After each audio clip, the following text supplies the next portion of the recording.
Bismillahirrahmanirrahim. Assalamualaikum warahmatullahi wabarakatuh. Waalaikumsalam warahmatullahi wabarakatuh. Waalaikumsalam warahmatullahi wabarakatuh. Ya, untuk mata kuliah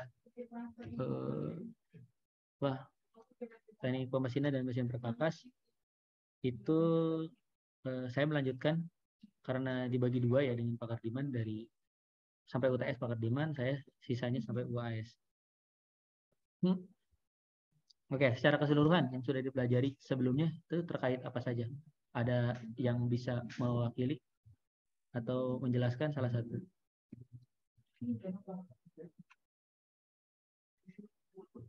Atau dari kelas A dulu silakan. Kelas A, ketua kelasnya siapa? Saya, Pak. Ya, silakan, Mas Yudin. Yang saya tangkap itu ya perhitungan pada mesin bubut, Pak. Dan karena Pak Kardiman itu jarang masuk, Pak. Jadi ya kayak itu aja gitu, Pak. Oke. Berarti materi yang sudah masuk perhitungan mesin bubut. Baik, Pak. Itu saja. Maaf, Pak, izin menambahkan, Pak. Iya, silakan. Ada materi dari milling dan drilling juga, Pak. Milling dan drilling. Iya. Ini materinya teori apa sudah termasuk ke perhitungan? Teori sama kayak perhitungan gitu, ada tugas besarnya juga yang ditugaskan sama Pak Kardiman. Oke. Selanjutnya kalau kelas B, silakan ketua kelasnya siapa?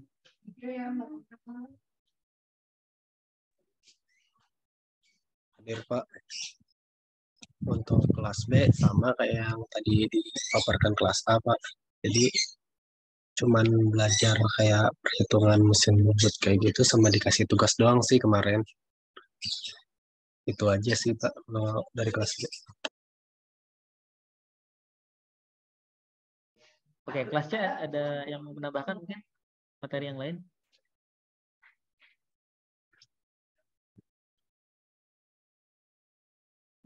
Kelasnya ketua kelas siapa?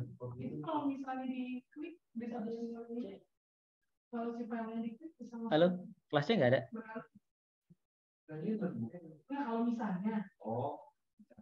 Kelasnya ketuanya. Atau perwakilan? Siapa yang bisa jelaskan? Kalau PDF saya tapi kalau iPad bisa. PDF bisa kami ini. Ini termasuk PDF.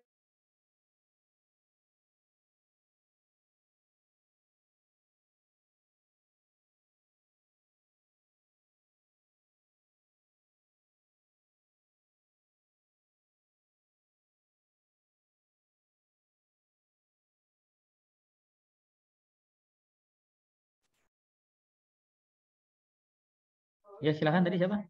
Fadil ya? Kelasnya nggak ada?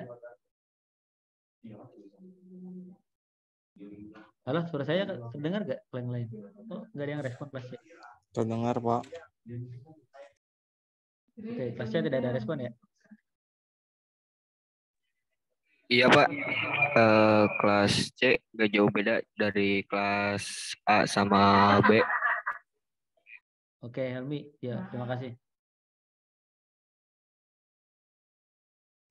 Di sini saya simpulkan, berarti baik kelas A, B, ataupun C sudah belajar tentang perhitungan dari mesin bubut, milling, dan drilling. Oke, di sini saya coba angkat beberapa materi. Apabila sudah, mungkin kita bisa skip ya. Kalau yang belum, kita bisa pelajari hal yang baru.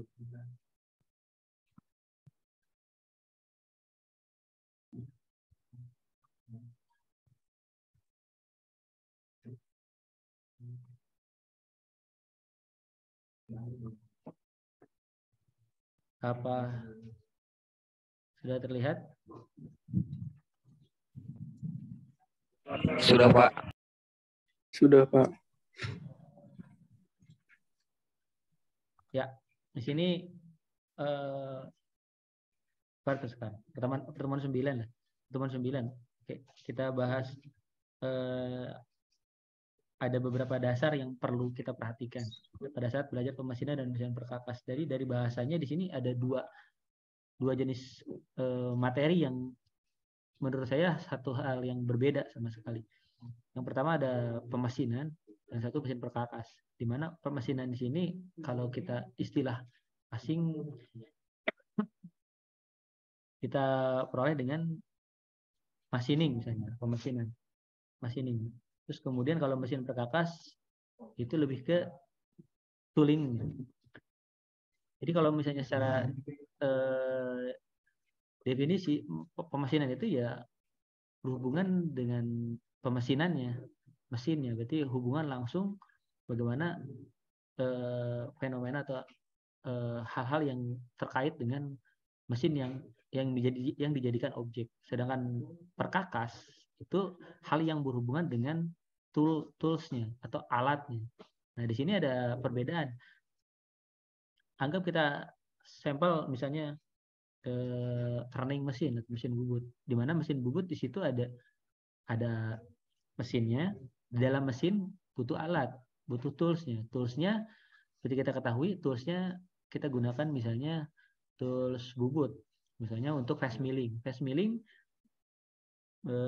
menggunakan partisipan, terus kemudian ada holdernya, terus kemudian kita gunakan perangkat tambahan yang lain. Misalnya ada tools yang lain, yang tadi fast milling, yang satu menggunakan cut milling.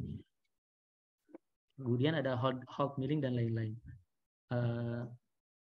Terus kalau misalnya begitu juga dengan yang lain ya, kalau misalnya di tadi bubut, terus kemudian ada milling mesin juga sama. Kalau misalnya di dalamnya ada pemesinan, yaitu lebih ke proses millingnya. Kalau misalnya ke perkakasnya, yaitu tools yang digunakannya.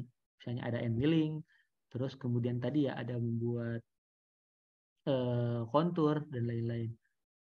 Itu yang membedakan. Ini ini awal mulanya kok bisa ada sempat terpikirkan kenapa harus ada pemesinan. Itu balik lagi ke awal dari revolusi industri. Revolusi industri, terus kemudian awalnya pengoptimalan dari sumber daya alam dioptimalkan menggunakan otomasi, terus kemudian muncul akhirnya proses mekanisasi secara besar-besaran. Nah, secara garis besar, kelompok besar di sini yang dijelaskan. Ada konvensional machining, ada non-traditional machining. Di mana konvensional machining yang dimaksud yang seperti yang kalian ketahui kemarin, ada turning, boring, milling, shaping, broaching, slotting, grinding, dan lain-lain. Yang biasanya kita ketahui, kita temukan di beberapa manufaktur.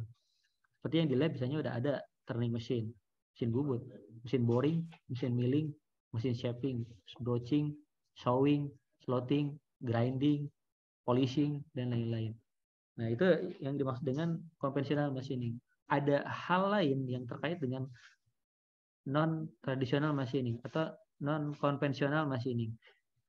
Non-konvensional machining itu maksudnya proses pemesinannya itu lebih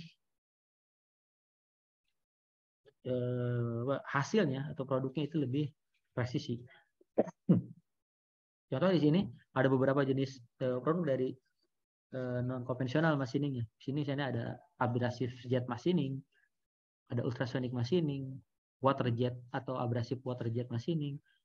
Kemudian ada EDM, electrode jet machining, atau ada wire cut misalnya dan lain-lain. Itu yang dimaksud dengan non-konvensional. Yang dimaksud dengan non-konvensional bukan ke apakah dia kontrolnya itu misalnya, kontrolnya menggunakan CNC atau tidak, tapi lebih ke proses pengerjaan.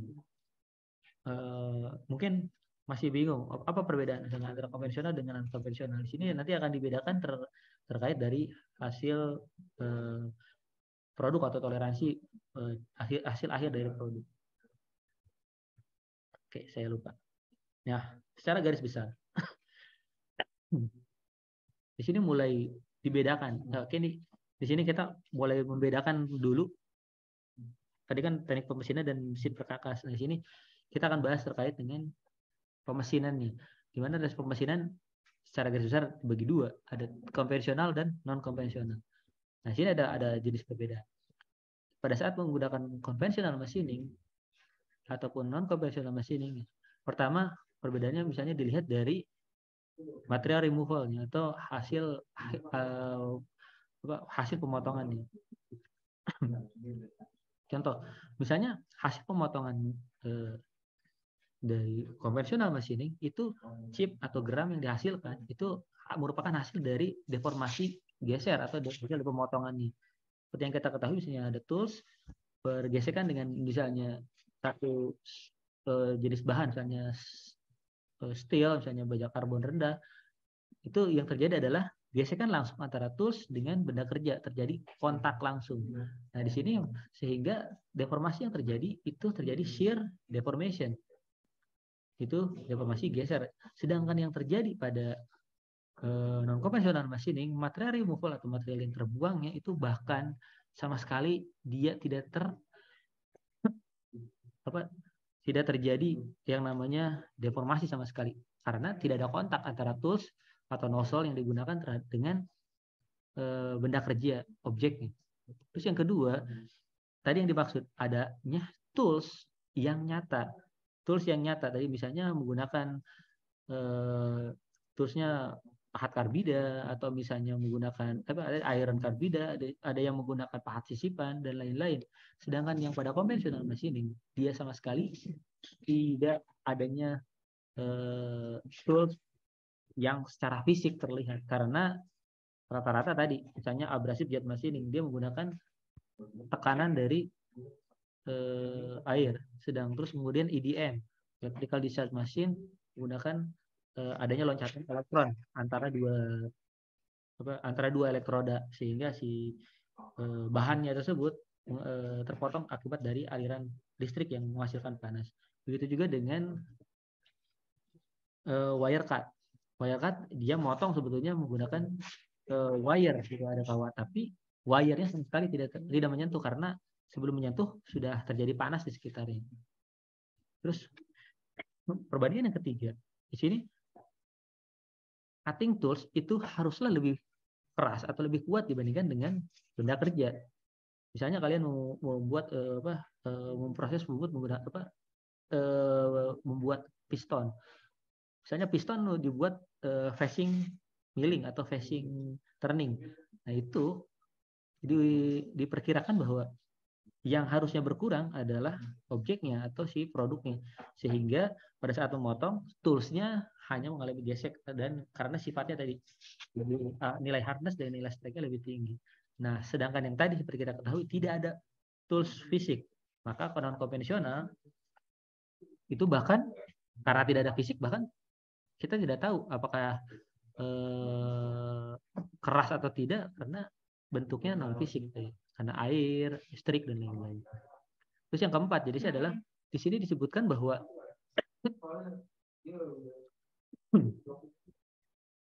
pada saat material removal atau mengikis sebagian material untuk dibuang atau untuk dilepaskan, di sini menggunakan atau mengaplikasikan adanya hubungan antara force dengan energi. Atau yang dimaksud adalah adanya tekanan, terus kemudian ada energi, baik itu energi gesek maupun energi yang lain. Nah, sedangkan pada umumnya untuk non konvensional machining tersebut dia menggunakan energi yang diperoleh langsung dari mesinnya. Jadi bukan energi yang dihasilkan dari gesekan. Tapi energi itu sendiri yang menjadi menjadi alat untuk material removal. Ya, contohnya seperti yang tadi, abrasive jet machining dan lain-lain, dia menggunakan electrochemical, dia menggunakan water base atau misalnya abrasive water base. Contoh yang kelima, perbedaan yang kelima di sini, conventional machining itu pastilah direct contact dengan antara tools dengan benda kerja. Direct contact atau maksudnya terjadi sentuhan langsung. Nah, sedangkan yang lain bahkan di sini dijelaskan doesn't require direct contact. Jadi maksudnya memang pada dasarnya tidak ada tools, maka tidak ada kontak gitu. Dari mana ada kontak sedangkan toolsnya pun tidak ada, tidak nyata. Perbedaan yang keenam yang saya bahas di awal tadi, bahwa akurasi dan hasil dari permukaannya itu lebih rendah. Jadi akurasinya masih satuan milimeter, masih mikrometer misalnya, puluhan mikrometer, sedangkan konvensional dia akurasi yang tinggi dan permukaan yang lebih halus, sehingga yang dihasilkan itu biasanya tidak membutuhkan surface treatment atau finishing di akhir. Kemudian yang ketujuh, dia suitable atau cocok untuk setiap jenis material. Mau material apa ya? Yang lebih keras, titanium, diamond, dan lain-lain. Itu bisa dipotong. Sedangkan yang non konvensional, dia tidak cocok untuk semua. Dia bisa semua, tetapi tidak bernilai ekonomis karena mesinnya mahal. Jadi kalau misalnya membuat hanya satu atau dua, otomatis jadi biaya produksinya lebih tinggi. Nah, kalau yang tadi dia cocok untuk semua jenis, tetapi biaya produksinya lebih rendah karena hanya memotong satu atau dua langsung diproses. Sedangkan yang ini tidak bisa karena harus, kalau misalnya harus dibentuk ukurannya, ya berarti harus diprogram, kemudian harus disetting, dan setiap pada penggunaannya dia menggunakan energi yang besar. Makanya dia tidak ekonomis jika dilakukan dengan kuantiti yang sedikit. Nah, yang terakhir, tool life. Di sini maksudnya umur pakai dari toolsnya, karena tadi ada kontak, dia biasanya memiliki keausan yang tinggi karena kontak yang terjadi. Sedangkan yang selanjutnya tidak ada tools, maka yang diatur adalah nozzle-nya atau tekanan dari fluida yang mengalir atau fluida atau energi yang mengalir. Begitu juga dengan perbedaan yang lain. Karena presisi, maka non konvensional menghasilkan waste atau limbah yang material removal-nya lebih sedikit. Sedangkan yang ini dia lebih banyak yang terkumpul. Tidak bisa langsung secara presisi. Yang berikutnya jelas. Tradisional machining masih noisy. Masih menghasilkan karena adanya getaran, gesekan, kontak, otomatis noisy. Jadi masih berisik adanya getaran, dan walaupun pada teknologi sekarang banyak terjadi banyak adanya redaman pada mesin, terus kemudian ada gesekan yang sudah silent, tetapi sama sekali pada non konvensional hampir tidak terdengar pada saat prosesnya. Ya, perbedaan yang 11, lower capital, modalnya lebih rendah, sedangkan yang konvensional mesinnya mahal, jadi higher capital cost, jadi lebih tinggi modal. Setting satu setup di awal atau pada saat pergantian tools dia mudah, sedangkan non konvensional kompleks. Maka lebih baik jika membuat kuantiti yang lebih banyak. Professional machining bisa dilakukan oleh skill on unskill. Yang baru belajar bisa, yang sudah terlatih juga bisa. Sedangkan yang non konvensional harus yang sudah terlatih, yang di training dengan baik. Terus kemudian secara umum dapat dilakukan manual, bubut manual, milling bisa manual. Yang ini secara umum otomatis.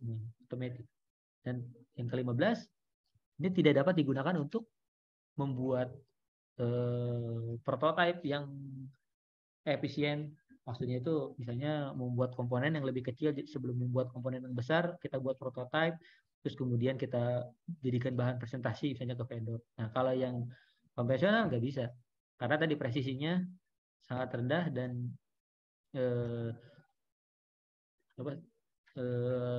untuk membuat prototipe menjadi lebih lama. Sedangkan yang berikutnya dia dapat jika biaya tidak jadi masalah, dia bisa membuat prototipe walaupun misalnya serumit apapun karena bisa terprogram. Oke, kita coba. Di sini saya ambil satu cuplikan.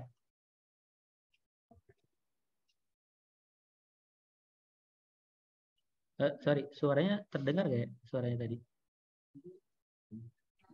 Kalau suara dari video itu tidak, Pak. Oke. Mana ya supaya terdengar?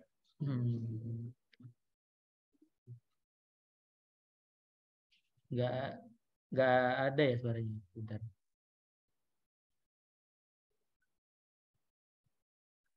Saya cek. Oke. Udahlah, kita coba play aja ya.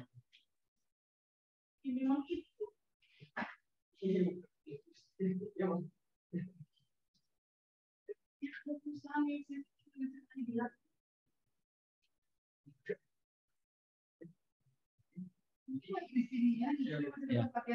Di sini kan dibilang tadi penjelasan dari machining itu berbagai macam, jadi banyaknya menggunakan metal. Nah, tadi ada yang menggunakan turning, ada yang milling, ada yang drilling, boring, dan lain-lain. Nah, di sini sebagai contoh tadi untuk koin. Koin dia menggunakan misalnya milling. Koinnya stasioner, diam, terus kemudian pahat millingnya dia bergerak. Nah, di sini masih yang saya bilang, apabila ciri khasnya, toolsnya bergesekan dengan benda kerja, itu masih dianggap sebagai konvensional machining, sama seperti ini. Walaupun dia menggunakan misal CNC, atau misal CNC buku, CNC milling, atau bahkan sampai sudah banyak mesin-mesin yang presisi. Nah, itu masih di dalam kategori konvensional machining.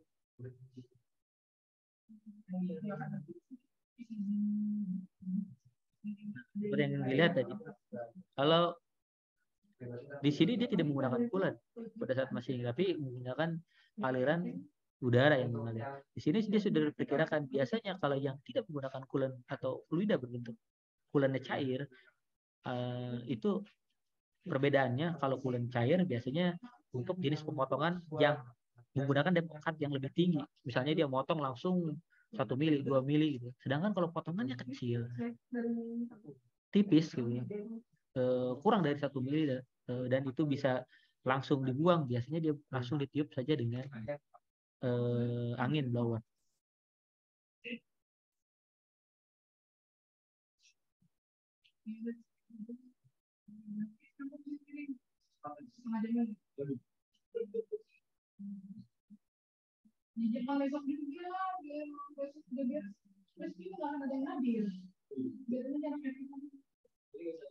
Jadi dijelaskan ya.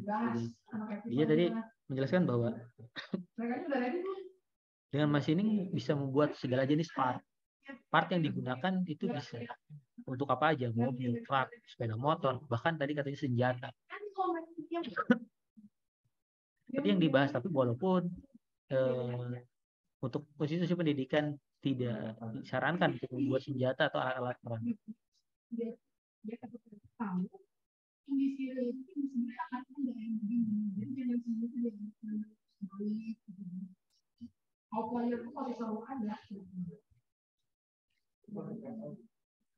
Mereka ini bergerak kalau mereka nggak bergerak jadi nanti jurusan pendidikan masa enggak SPUPID. Iya, yang dimaksud tadi maksudnya sekarang teknologi udah canggih, bukan hanya gambar, CAD, tetapi sudah ada CAM, terus kemudian ada CAE. Jadi CAM-nya ini adalah lebih ke simulasi dari proses manufakturnya mesin, komputer aided manufacturing. Kemudian ada CAE, computer aided engineering, dia lebih ke perhitungan atau ke analisis dari Sini jelaskan. Jadi walau sebelum kita coba ke produk yang sebenarnya, kita bisa simulasikan kalau menggunakan depokan sekian mili atau misalnya dengan gerakan sekian, itu bisa coba. Nah, itu bisa diperkirakan untuk hasil pemotongannya, apakah nanti hasil pemotongan itu ada bergaris atau misalnya bentuk alur gitu. Untuk kita jika menggunakan dari CAD kemudian ke CAM ya, Computer Aided Manufacturing.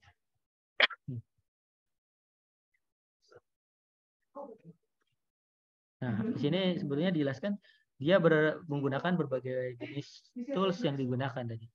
Digunakan ya tergantung dari pemotongannya gimana. Apakah pemotong mengurangi diameter atau menghaluskan permukaan atau membuat lubang, memiliki karakteristik tools yang berbeda.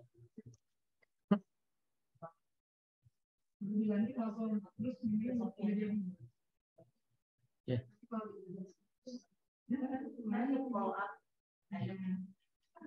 Ya dijelaskan tadi dia walaupun sekarang CNC lebih banyak yang lebih akurat, lebih presisi, bahkan membuat part-part yang lebih kecil.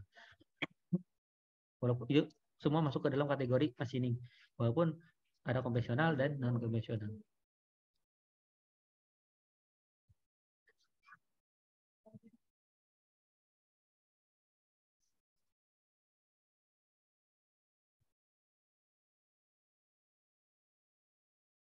Ya. Nah, itu yang termasuk tadi bahkan sekarang yang tadi dibilang non konvensional bisa manual, ada juga yang otomatis. Dia bisa menggunakan tool changing, automatic tool changing PTC. Juga sudah mengaplikasikan coolant tadi. Coolant untuk tujuannya adalah untuk mendinginkan benda kerja maupun mendinginkan toolsnya, karena jika panas yang terjadi berlebihan itu akan mengakibatkan adanya panas sehingga menghasilkan deformasi pada benda kerja maupun toolsnya. Nah, ini sebetulnya lebih ke inspection, pemeriksaan. Di sini inspection yang dimaksud lebih ke menggunakan CMM, di mana setiap titik itu dicatat secara koordinat di komputer, kemudian disimulasikan apakah koordinat itu sudah sesuai dengan ukuran yang distandarkan dalam SOP. Kalau kurang biasanya di-repair ulang.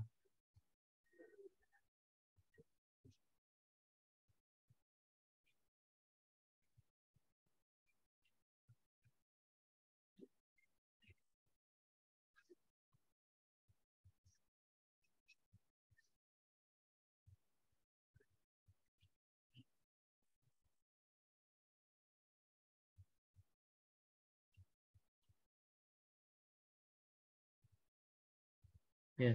Jadi ya dijelaskan machining yang dimaksud bukan hanya membuat dari bahan metal saat ini. Jadi banyak juga yang membuat dari bahan-bahan yang non metal. Semuanya bisa dikerjakan, itu misalnya polimer atau composite yang kira-kira tergantung dari sifatnya. Kalau misalnya ternyata menggunakan konvensional machining, toolsnya harus lebih keras dibandingkan dengan si benda kerjanya.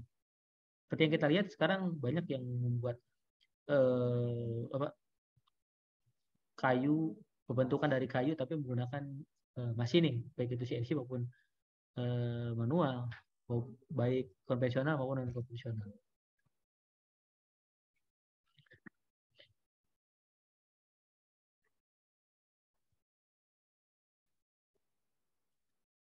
Nah, ya itu tadi bilang menjadi bahan pembelajaran sebetulnya dengan adanya yang lebih canggih bukan berarti kita meninggalkan yang lama, tapi tetap harus secara standar harus paham.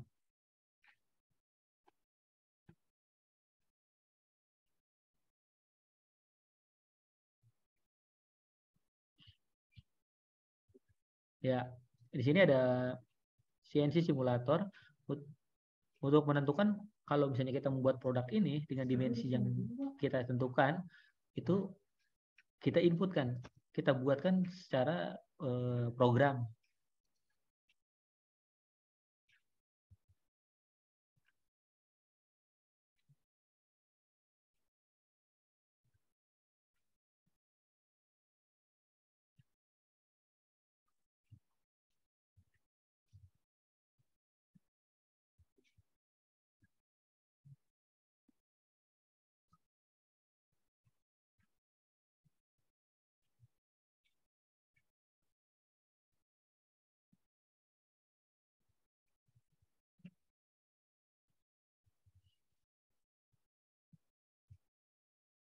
Oke, ini cukup.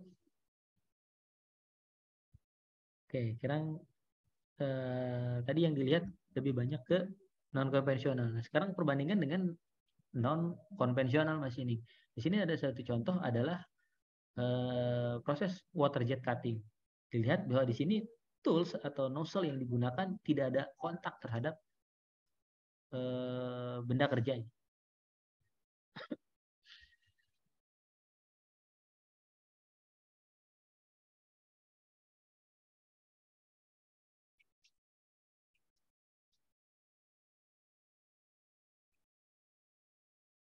Nah, buat dilihat pada saat memotong plat yang sangat tebal,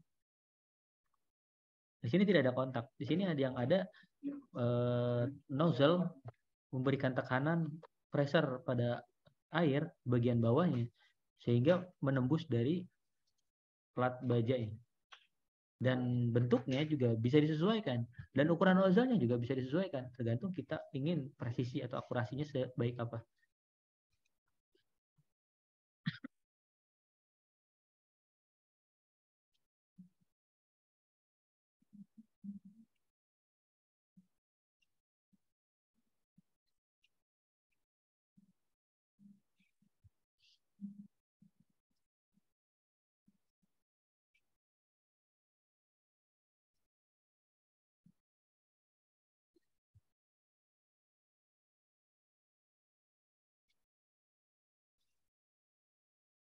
Ya, bisa dilihat tadi pada saat mengoperasikan water jet atau non conventional machining tetap dikontrol pada seorang programmernya.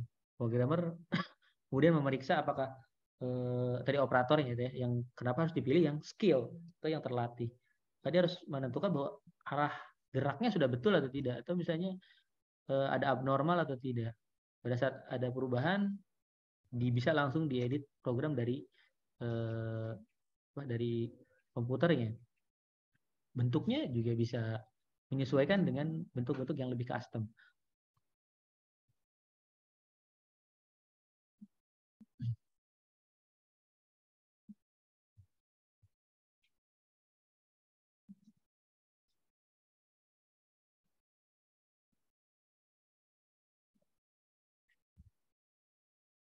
Kalau kalian lihat misalnya di beberapa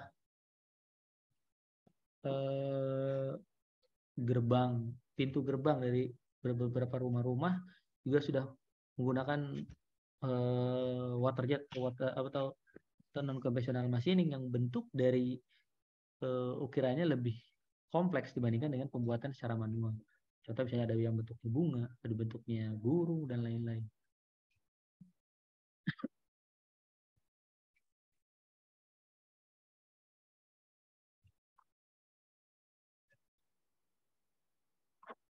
Ya, bisa dilihat ini tebal dari plat yang dipotong itu lumayan.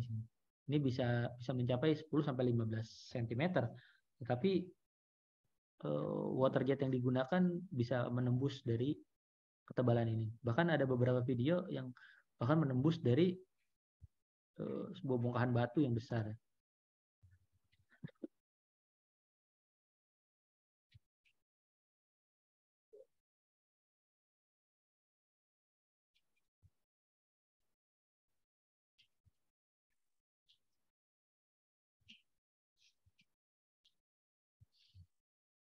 Ya, dilihat tadi beberapa pergerakan dari toolsnya itu bisa menyesuaikan. Berarti sini bisa kita bayangkan bahwa dia tidak hanya menggunakan 2 atau 3 aksis saja. Seperti yang kita tahu ya, aksis yang digunakan misalnya X, Y, atau Z. Ada juga yang menggunakan misalnya X, Y, X, Z, dan sumbu putar dari Z. 3 aksis. Sedangkan yang di sini biasanya dia menggunakan 5 sampai 6 aksis sehingga arah pemotongannya jadi lebih fleksibel.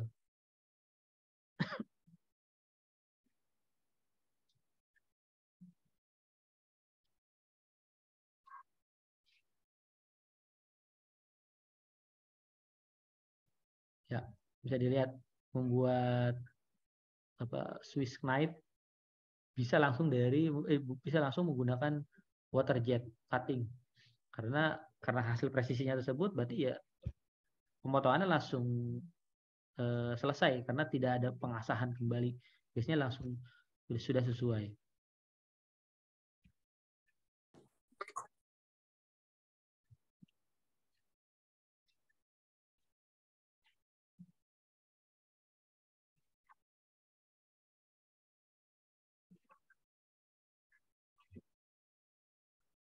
Ya, ini saya coba percepat ya karena ini lebih ke setup awal dari mesin water jet cutting.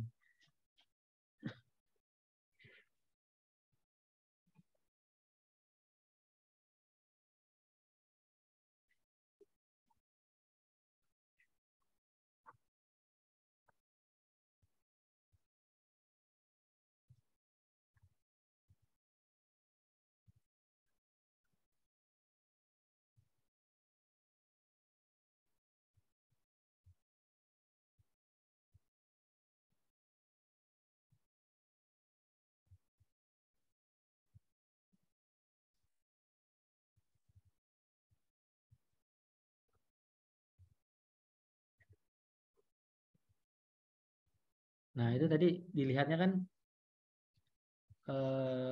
water jet ini bisa menggunakan air.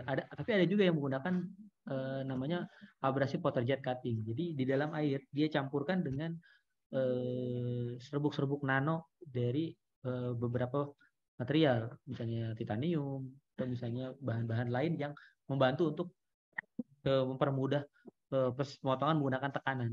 Jadi air campur abrasif di dalamnya.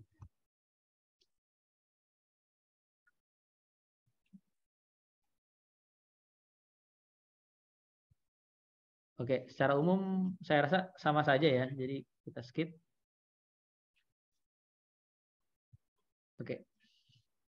Sebelumnya tadi sudah belajar terkait tentang misalnya pembubutan, milling dan lain-lain. Nah, secara garis besar, karena kita belajar tentang pemasinan ya. Proses pemasinan yang paling umum kita tentukan misalnya turning. Prinsipal dari machining, turning mesin. Di sini ada produk atau benda kerja yang dimana asal dari produknya yaitu berupa blank atau raw material, material mentahnya. Di mana material mentah misalnya menggunakan masih tidak seragam dari diameternya karena ada ukuran yang tidak seragam. Terus kemudian dipotong menggunakan toolsnya bergerak yang dinamakan gerak makan. Nah, di sini makanya arah gerak dari arah pemotongan dinamakan gerak makan atau feed. Terus kemudian produk yang hasil dari feednya itu dinamakan produk akhir misalnya. Terus kemudian di sini ada nilai T. Nilai T adalah tebal gram. Tebal gram yang dipotong itu sekian. Atau di sini ada VC. VC yang dimaksud adalah kecepatan potong. Di sini ada dua hal nanti, ada kecepatan potong dan kecepatan makan. Kecepatan potong adalah gerak tools terhadap arah pemotongan. Sedangkan kecepatan potong atau VC atau cutting velocity itu adalah gerak pergerakan benda kerja, arah pergerakan dari benda kerja terhadap tools yang melakukan proses pemakanan.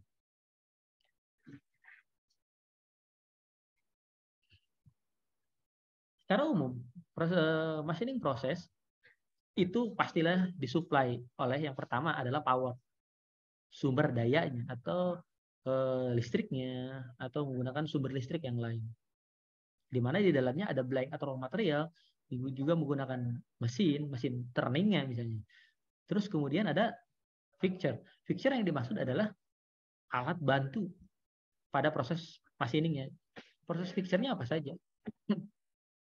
Misal ada holder di sana. Holder yang dimaksud bisa kita kategorikan dengan fixture. Terus kemudian fixture yang lain adalah alat bantu pencekaman pada benda kerja, di mana kita misalnya menggunakan atau clamping ya dicekam gitu. Itu kita gunakan juga sebagai fixture. Terus kemudian ada tools. Tools yang dimaksud tadi, misalnya iron carbide, ada yang menggunakan pahat sisipan dan lain-lain. Terus kemudian ada environment atau lingkungan. Lingkungan yang dimaksud makanya pada saat menggunakan mesin, kelembaban dalam mesin, kelembaban di luar mesin itu mempengaruhi terhadap hasil machining proses. Kemudian machining proses yang tadi bergabung dalam satu sistem sehingga terjadilah machining proses. Machining proses menghasilkan satu produk. Produk itu tersebut dianalisis. Ternyata pas dicek, oh ternyata diameternya terlalu besar, kurang diameternya. Kita analisis penyebab dari diameter tersebut tidak sesuai dengan yang kita input. Kita lakukan koreksi. Koreksinya tergantung. Apakah ternyata toolsnya sudah aus, ya kita ganti. Atau ternyata dari segi fixture atau pada saat pencekamannya miring, itu fixture yang kita perbaiki. Kita ulang lagi, coba lagi. Itu yang dimaksud dengan open loop dari proses machining proses. Nah, di sini ada kita ketahui ada 10 tadi yang saya jelaskan, ada 10 jenis minimal. Walaupun ada yang lebih banyak lagi yang terkait dengan konvensional machining. Tidak ada turning, milling, drilling, boring, reaming, tapping, shaping, broaching, slotting, grinding, ada polishing tadi dan lain-lain. mungkin lebih ada lebih dari 10. Oke, sampai sini cukup. Ada yang mau ditanyakan, silakan. Pak, izin bertanya Pak. Oh ya, silakan. Ya, saya Muhammad dari Saputra, izin bertanya. Tadi terkait video tadi Pak, kan ada yang menggunakan coolant Video sama on cam dulu coba, biar ini dari. iya Pak. Ya. Jadi Gimana, tadi Daris? ada terkait video tadi kan ada yang ketika pemotongan itu ada yang menggunakan coolant pendinginnya dan ada yang menggunakan angin. Nah, itu untuk yang menggunakan angin sendiri itu apakah harus mesin yang benar-benar sudah level up gitu Pak, maksudnya lebih terbaru, atau mesin lama pun bisa diatur gitu Pak untuk itunya sendiri. Ya, terima kasih Daris. Ya, seperti yang saya jelaskan tadi,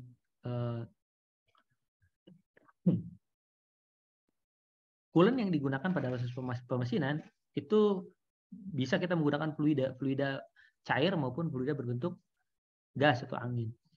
Nah, pada saat kapan kita menggunakan coolant-nya itu menggunakan angin atau menggunakan fluida cair?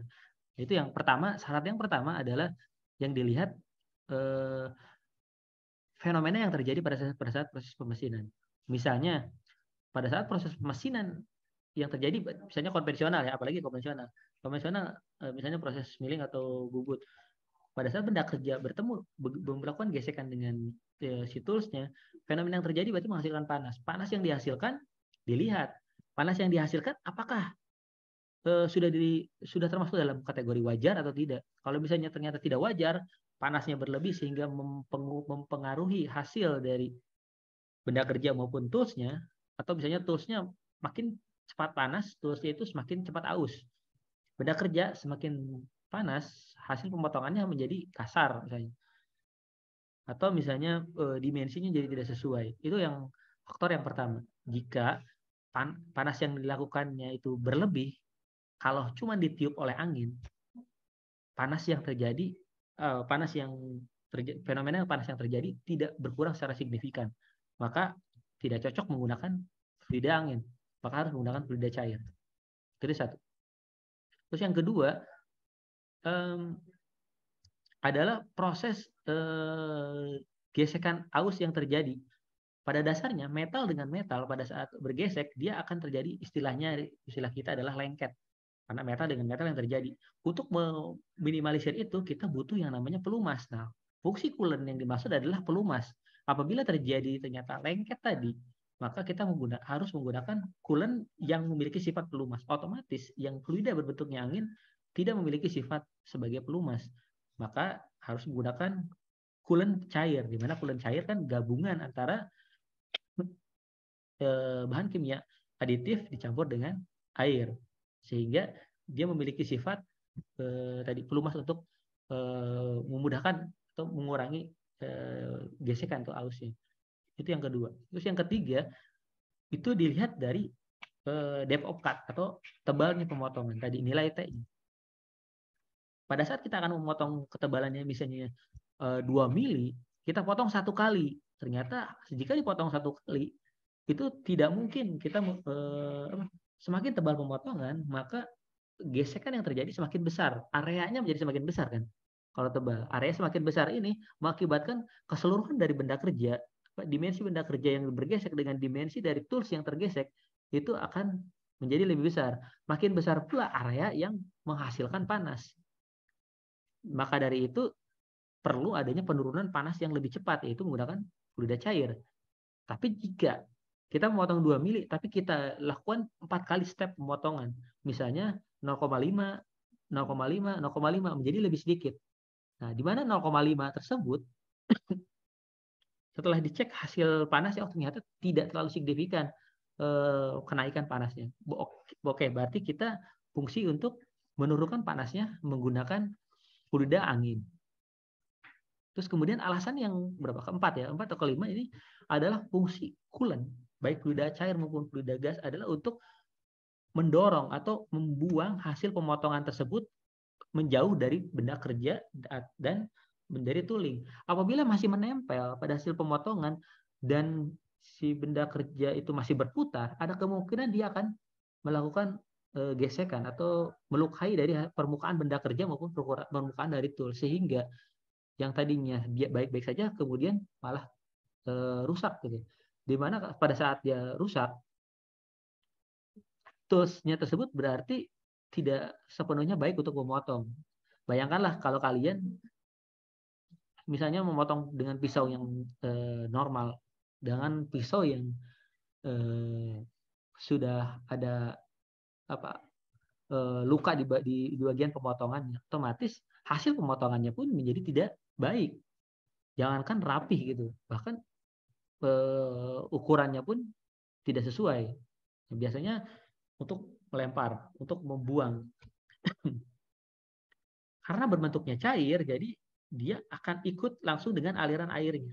Nah, sedangkan fluida gas, dia hanya mendorong, membuang, karena biasanya hasil pemotongannya itu langsung dibuat jatuh. Terus kemudian alasan yang berikutnya kapan menggunakan fluida cair atau gas? Yang berikutnya adalah ada analisis dalam pemesinan yang dinamakan bukan hanya tebal geram, tetapi panjang geram.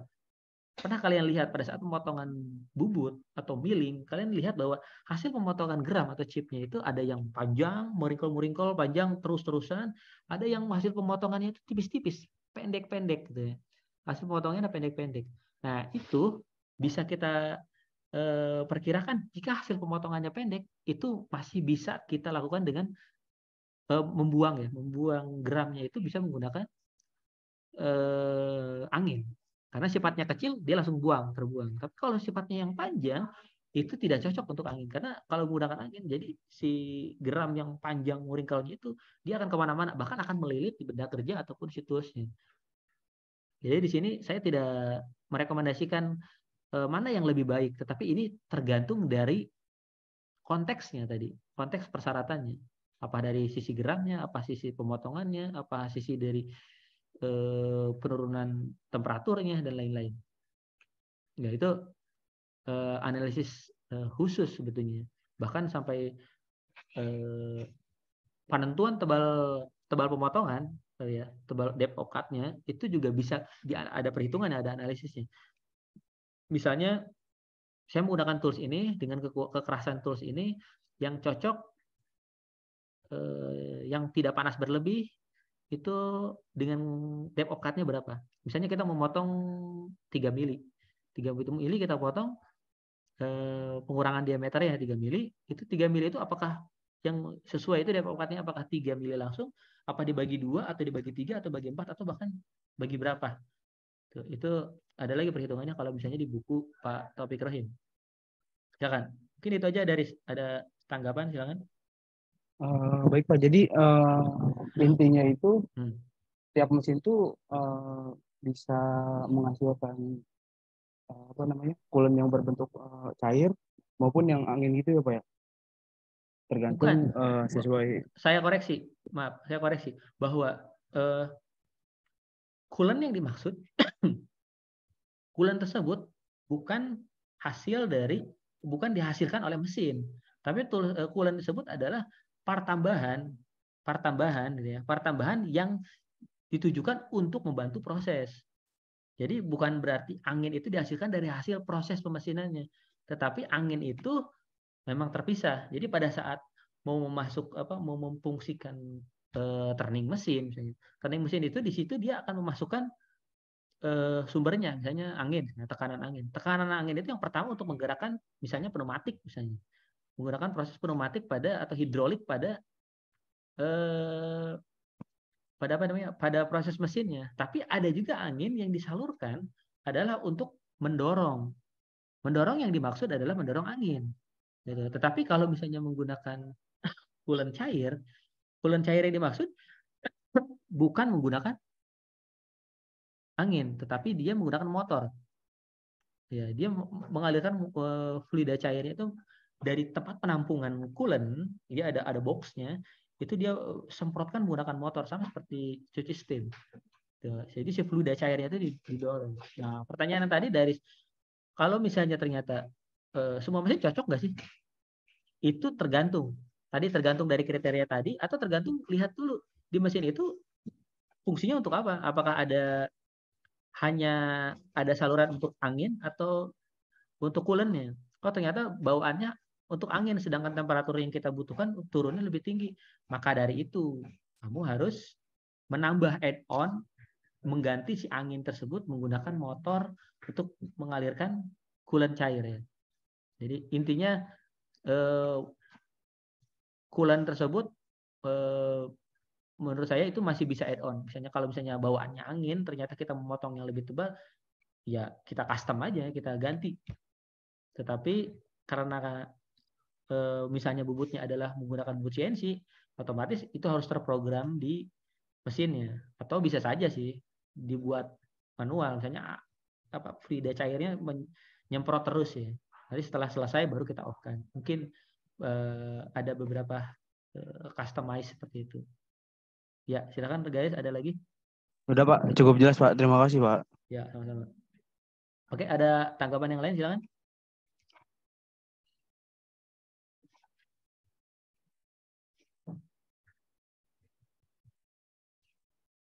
Kita masih ada waktu. Saya mau nanya, Pak, izin nanya. Ya. Nama saya Muhammad Adi Parifin. Saya mau bertanya soal tadi yang non-tradisional machining tadi kan salah satu keunggulannya itu kan hasil produknya itu lebih presisi ya Pak? Lebih jelas gitu. Tapi itu memungkinkan nggak Pak adanya error gitu produknya? Produk, kalau error pada produk sebetulnya tidak ada sih. Tapi lebih ke produk tersebut hasilnya itu miss dengan hasil pemrograman.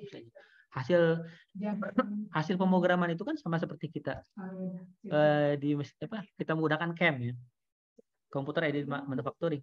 Pada saat menggunakan CAM, oh ternyata hasilnya nanti akan seperti ini. Ternyata pas jadi kok jadinya lonjong. Nah itu biasanya terjadi kesalahan pada saat setup. Apakah setup pada nozzle-nya miring atau misalnya pada klemnya jadi tidak lurus gitu. Itu yang terjadi miss-nya seperti itu biasanya. Maka dari itu biasanya tidak langsung dicoba pada benda yang sebenarnya, biasanya digunakan trial pada part yang sampel. Part yang sampel udah sesuai, kita gunakan kepada produk yang sebenarnya atau untuk mass production. Jadi produk error saya rasa kurang tepat. Bukan produknya yang error, tapi produk tidak sesuai dengan perencanaan atau desain yang sudah dibuat. Karena terjadinya miss setup, atau misalnya ternyata pada saat pemasangan ada gram yang mengganjal. Nah, itu bisa saja terjadi. Mungkin gitu, Adit. Baik Pak, jadi intinya itu kita ngelihat analisisnya itu kita buat dari prototipenya itu dulu ya Pak ya? Prototipe produk dulu. Ya, sebetulnya bolehlah kita namakan prototipe atau kita sebutkan dengan trial. Dengan produk trial atau produk coba-coba. Sama seperti kita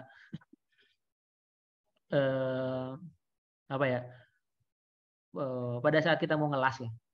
Sebelum ngelas ke produknya kan kita coba tempel-tempel tap ke logam yang lain kan, yang nggak kepake kan. Oh ini nempel, ini lengket nggak nih kan gitu, sama seperti gitu. Ini kayak trial, silasannya udah cukup nggak nih, atau udah cukup bagus nggak, atau terlalu meleleh nggak, gitu sih. Jadi lebih ke bisa bolehlah prototipe atau bisa disebut trial, produk trial. Gitu, Adit. Baik Pak, terima kasih. Ya. Ada yang lain silakan. Kalau ada satu lagi silakan. Oke, sambil nunggu mungkin bisa di-on-kan lagi, kita absen pulang.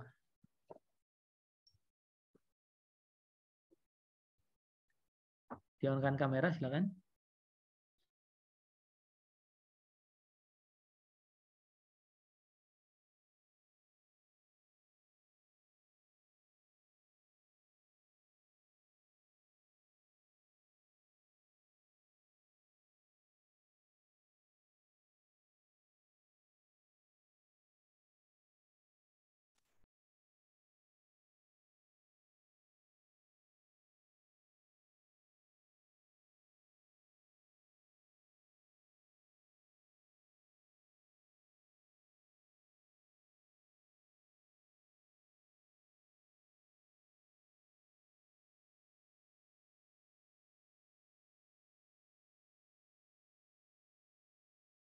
Maaf Pak, masih di mute Pak.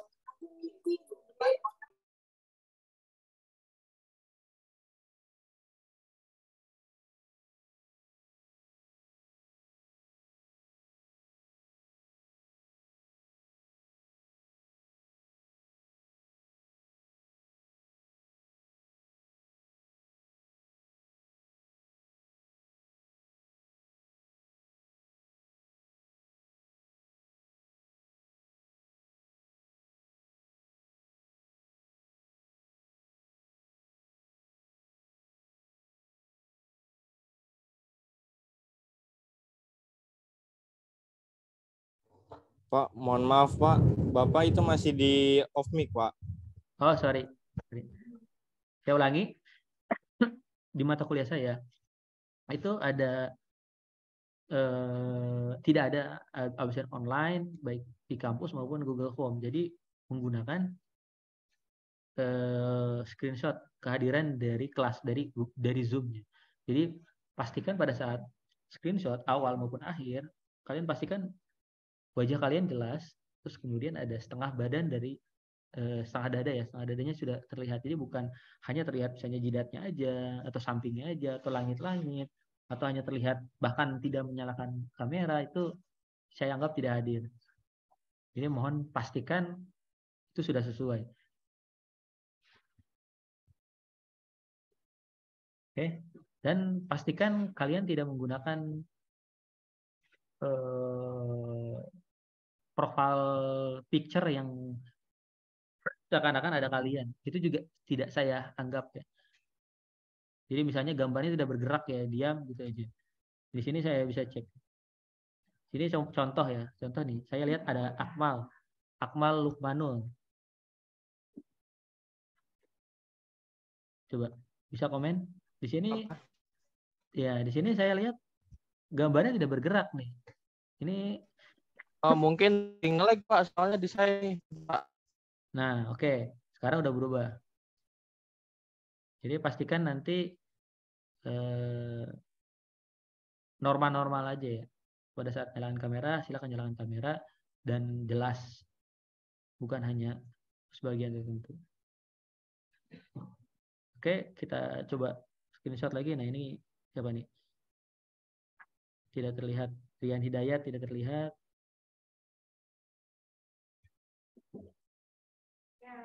Ya, saya screenshot ya. Siap, 1, 2, 3. Oke, satu lagi.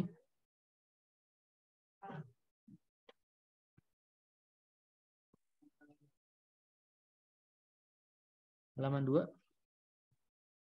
Siap. Oke, 1, 2, 3. Oke, sudah selesai. Terima kasih. Saya stop recording.